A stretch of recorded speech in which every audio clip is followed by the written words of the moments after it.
Tommy joins us on the Harbor One hotline. Good afternoon, friend. How are you?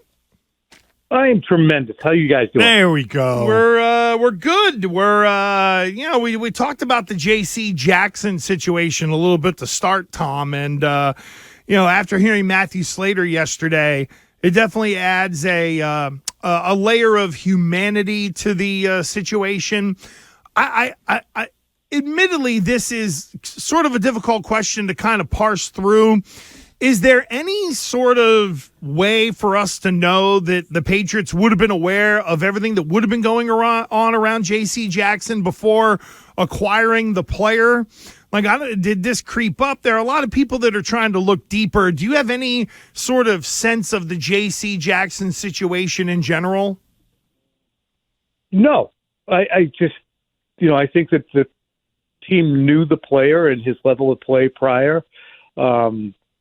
If they ascribed his difficulties in Los Angeles with the Chargers to just bad play or off-field issues, I don't know. But I think you get into a situation where your football team needs assistance at a position, and they made a decision to bring in a player they were familiar with. But with that player, as Bill says, it's a mosaic. Everything is taken into account when a player joins you, and the things that they're dealing with become part of your team in your locker room. And the things that may impair their ability to play at their highest level are also going to be involved. So you have to make the decision, okay, are we all right with that? Can we deal with that? And then move on. And depending upon your depth at the position, you might be more willing to do it in some cases rather than others. So, I certainly don't have any intel on what J.C. Jackson's been dealing with. But, when he left here, I think the Patriots made a decision on him then as to how far they wanted to extend themselves. And in bringing them back, they've made the same decision. So it's tough. Hopefully, with anybody who's struggling with mental health, hopefully they get the support that they need. And if that means stepping away professionally from whatever you're doing, taking a break, taking a sabbatical. We see with Draymond Green in the NBA, there's emotional maturity involved in these things that people constantly try to, because of the stresses that are visiting upon them, to deal with, whether it be personal, financial. You have to manage that aspect, and it will impact your work performance. So Tom, with that, do you look at the Alex Austin situation a little bit differently? Because I know some people had a problem with the way he was told. Now that you have, and most everybody has, Matthew Slater talking, you have maybe some more understanding of what he was going through, that there really wasn't a choice in the matter? Well, as Bill said in the postgame, if J.C. Jackson blew his ACL in the first play of the game, Alex Austin was going to be out there anyway. So I don't think that is Alex Austin being on the field is because he was told he was starting as opposed to coming in somewhere in the first quarter. I don't think it's kind of a non-starter conversation for me. His performance really shouldn't be impacted by whether or not he was starting the game or coming in on play 3. Tom, I know that Fourier and I didn't get to unpack this, but I know that in the locker room after the Chiefs game, Pop Douglas did an interview. In fact, I heard the audio on the Fourier postgame where Pop was talking about, they wanted to shut me down, but I wasn't having it. And it was almost like a comment in passing of whoa, wait a minute. They were maybe thinking of shutting Pop Douglas down. I found that interesting. I don't know if you heard that comment, caught wind of that comment. What do you make of that Pop kind of sort of let it out there that, they're thinking of maybe shutting me down, but I want to play? It's interesting. I think that on one hand, it speaks to the competitiveness of Pop Douglas. On the other hand, it speaks to the Patriots, making player safety paramount.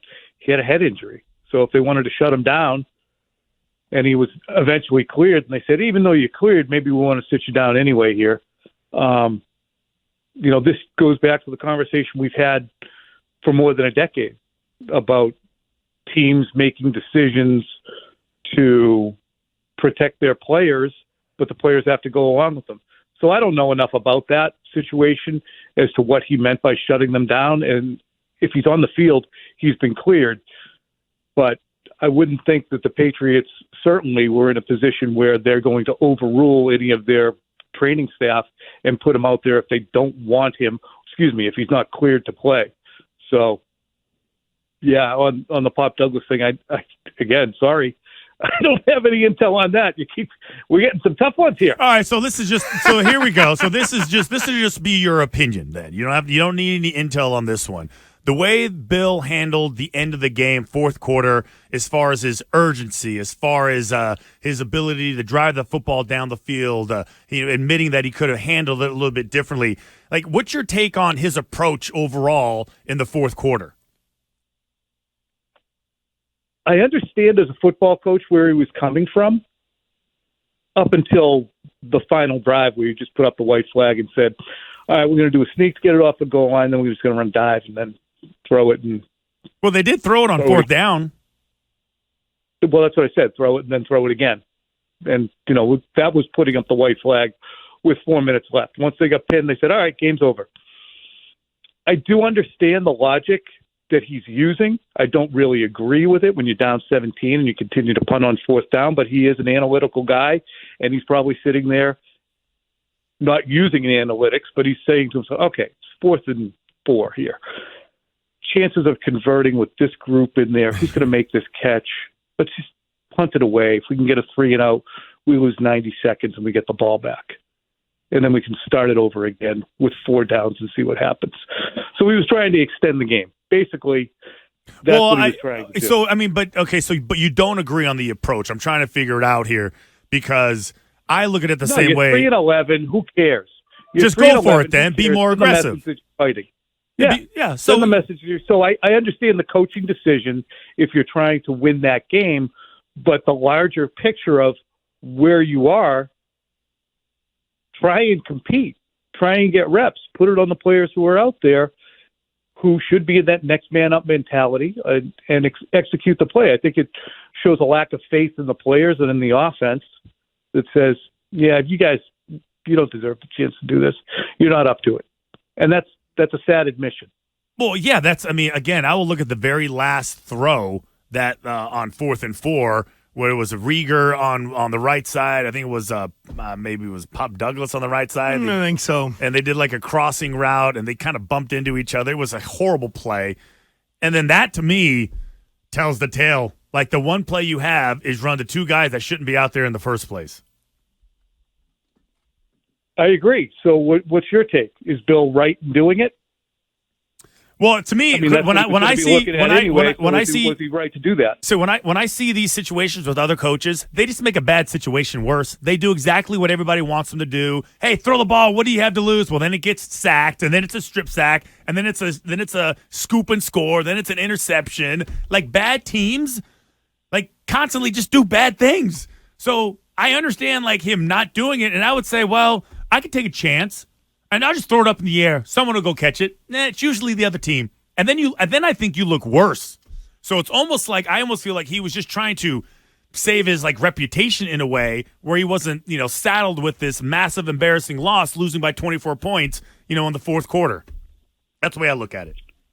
Yeah, and I agree, but you already look bad. What's looking worse at that point? In for a dime, in for a dollar. Don't you think don't you think it can, it most definitely can get worse if you just keep, there's losing and then there's the way you lose. In that game at that time, in that down 17 in that game at that time, if you didn't convert that 4th down and the Kansas City Chiefs went and scored, who's going to say, well, that was the straw that broke the camel's back? I mean, yeah, it would look worse on the scoreboard, and it would have looked worse if Andy Reid punched it in or if that ball was picked on 4th. That's the real thing, though, Tom. That's it. But at that point, what, the horse is out of the barn. Yeah, but the whole Andy Reid having pity on Bill, that's a whole nother thing. Like, most coaches, based on what Bill has done to them and what he's done to other teams, would definitely pile on. He's lucky he was playing against Andy Reid, who actually respected him.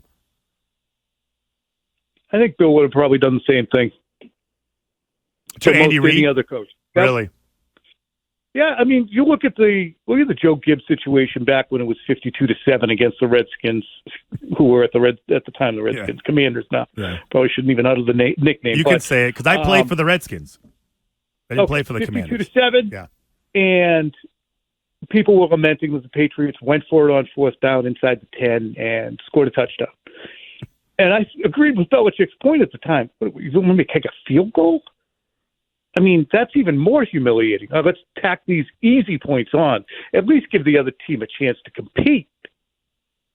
That's why I looked at I have ever since that game always looked at all fourth down plays at the ends of games as you're giving the other team a chance. Now, if you run what the Raiders did to get to 49 or 56 the other night with a Jacoby Myers option, that's pushing it.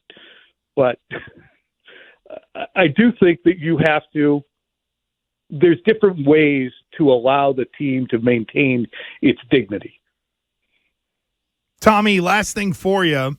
Any thought, feel, idea, roadmap on how this might end up going the next couple of weeks in terms of the communication between the Krafts and Bill Belichick in preparation for – the end of the season, could be trade talks, things like that.